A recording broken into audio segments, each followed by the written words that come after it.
nanti mengaturnya sepihak, akhirnya apa, timbul gejolak. Akhirnya nanti ketika pasal di bawahnya ini sangat bahasa pergub semua ini, gitu ya. Jadi pergub semua ini. Nanti kalau kita melihat bawahnya, apakah itu mau kita kembalikan ke pergub? Kalau pergub kami siap.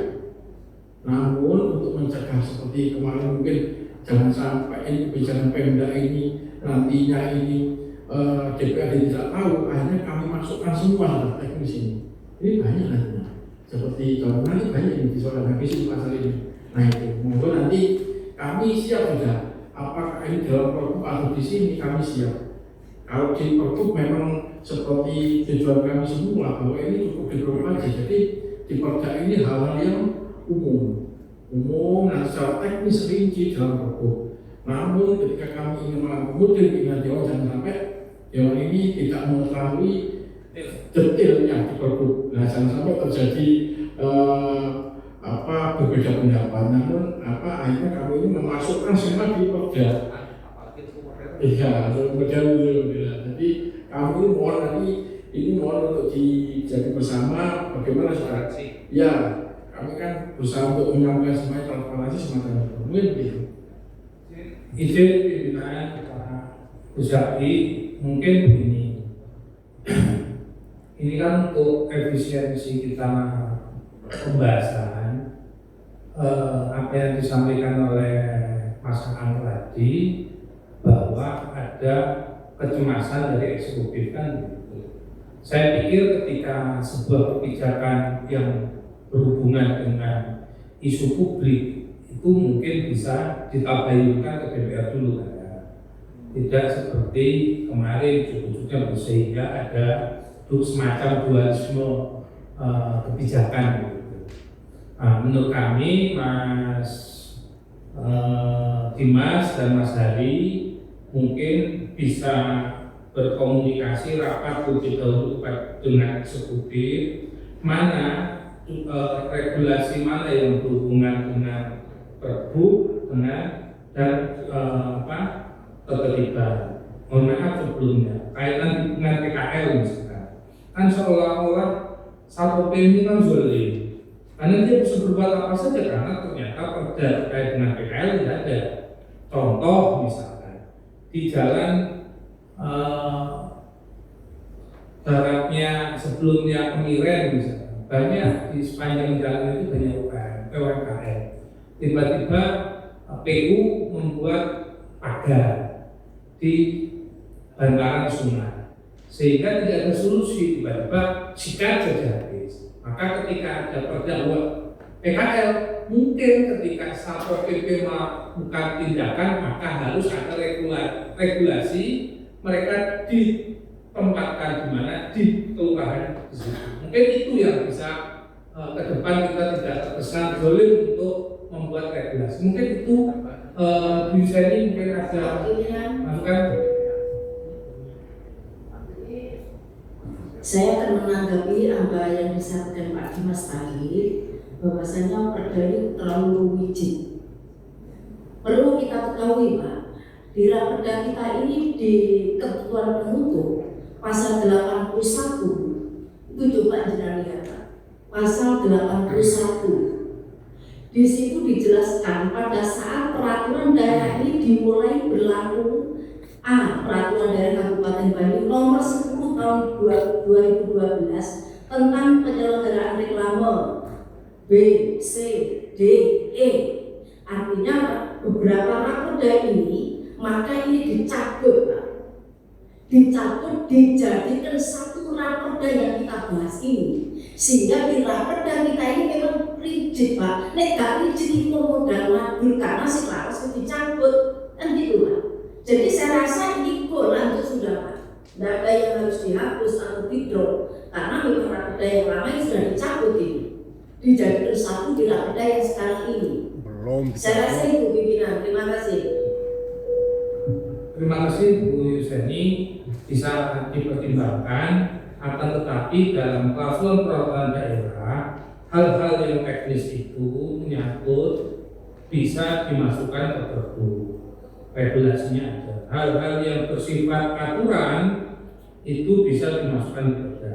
Mohon kiranya mengerti dan tidak terlalu berlama-lama. Kita minggu depan mungkin 1 minggu 2 minggu Pak bisa berkomunikasi di draft dulu sesempurna mungkin dengan tenaga ahli, dengan pemerintah, dan kemudian kita bahas sehingga tidak lagi ada perdebatan ini teknis, ini enggak, ini perbu, ini kawan, mungkin tidak begitu. Mungkin itu saja ya Pak. Terima kasih. Siap. Kita mulai nanti kita susun dengan PP, tempatnya nanti mungkin di Satpol PP, dan waktunya malam hari Mas itu ya.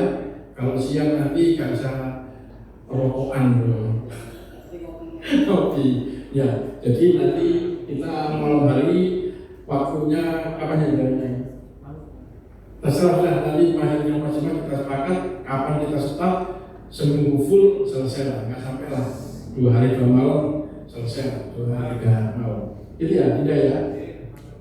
Terima kasih teman-teman. Kita kembalikan ke Ketua Pansus, Gus Yaki.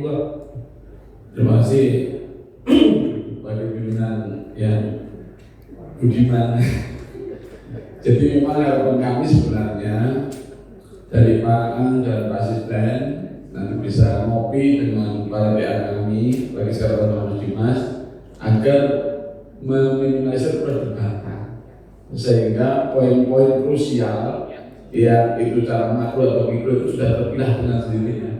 Karena benar yang disampaikan oleh Mas Dimas dan Mas Arifin tadi, kalau semua kalau itu diperda, problemnya mau ngapain gitu?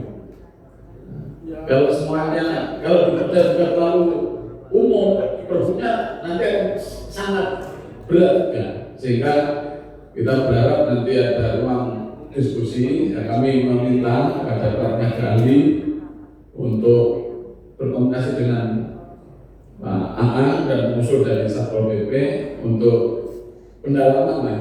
Saya berharap minggu ini sudah selesai sehingga ketika ditanya Pak kapan, sebenarnya tergantung komisi juga, komisi terlalu banyak agenda karena yang maklum mau ajaran baru sehingga RPP tentang ajaran baru dulu ada berapa kali. Oke, jika nanti kami cukup dilapori saja dari Pak TA atau Pak An pembahasan dengan TA yang Bapak dan Bapak sudah selesai, dan satu frekuensi yang paling penting satu frame dulu sehingga bukannya nggak di sini, banyak bandingan di kopian. Di bawah itu ada yang buat di bawah pohon. Oh iya. Misalnya selesai di sini mungkin dari teman-teman aja yang hanya bertanya kalau begini gitu. Tapi pada garis besarnya dari PA dan dari Bapak dan unsur Bapak ini sudah clear pemahaman definisi dan sebagainya. Saya kira itu ya terkait rapat pansus selanjutnya tentu semakin para PA dan Pak Asisten Pak Kapolri ini cepat meningkatkan frekuensinya, insya Allah akan semakin cepat juga. Termasuk beberapa hal teknis seperti di pasal peralihan ini juga harus dipertimbangkan hal-hal yang sifatnya punishment, denda, hukuman, perdata, apakah juga dipilah mana yang koridornya perda, mana yang koridornya perbu. Karena begini, kalau kayak denda dan sebagainya dimunculkan di perda, gantinya kan pakai lapor jalan lama lagi proses. Tapi kalau masuk di perbu, otomatis lebih mudah mengevaluasi perbu daripada mengevaluasi perda. Ini juga harus menjadi pertimbangan. Termasuk di situ ada uang pertimbangan dari eksekutif untuk menentukan denda misalnya. Terkait dengan kemarin denda bangunan Tokyo PBGSLM misalnya.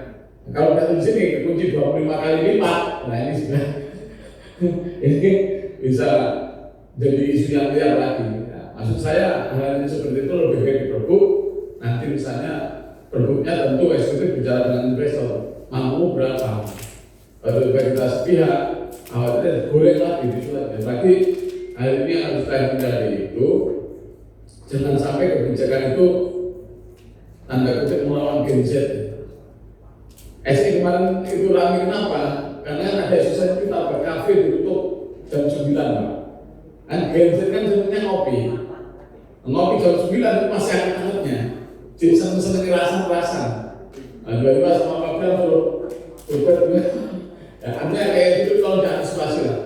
Karena kondisi kita itu hari ini kan luar biasa sekali dalam mengaruhi media sosial. Oke, saya berharap tidak percaya ini tidak menimbulkan polemik lagi bagi kita semua. Termasuk tadi kalau sudah ada gelaran berjongkok dan itu kalau ketemu netizen game selesai gitu. Artinya kayak itu harus sensitif kita. Nah, tentu aturan harus aturan, tapi sensitivitas kita jangan sampai kemudian ganggu gitu loh. Nggak penting tapi mengganggu Pak. Akhirnya kayak mohon maaf kayak pejabat itu kan masa sampai jongkok aja di kursi, jongkok di kursi, terbang di kursi. Nah, hal yang seperti itulah mohon sensitivitasnya juga untuk final sehingga ketika perda ini disahkan tidak lagi digoreng ngalor ngidul, tidak lagi menimbulkan polemik baik itu eksekutif maupun legislatif. Itu yang kita lakukan. Baik, saya kira kita cukup ya untuk bahasan perda ini. Monggo Pak. Oke, Indonesia. Yang terkait nanti RDPU itu untuk biar tidak membahas kemana-mana, mungkin hanya mendatangkan saja pimpinan. Yang nanti siang perlu disepakati, jangan sampai ada artinya kalau mengorek masalah materi mungkin akan panjang saat mengusul hanya menerima saja nanti maksudnya. Mungkin gitu Mas Iwan. Saya sepakat tadi lupa menyampaikan bahwa memang tujuannya mendengarkan karena yang dimasalahkan beliau-beliau para pengirim suratnya sudah lama, sudah hampir 2 bulan nggak ada. Jadi tentunya kita diterima sebelum opening itu aja. Tentu sangat riskan jika kemudian masuk ke pasar-pasar. Nggak pulang-pulang tentu kan. Guys, kami dengarkan habis seperlunya yang penting aspirasi teman-teman kita tampung saja. Oke, yang penting kita hadir jam 1 dengan waktu istirahat 1 jam, kita kembali lagi jam 1. Oke. Terima kasih. Sementara kami akhiri dengan saudara mustaqim. Mohon maaf.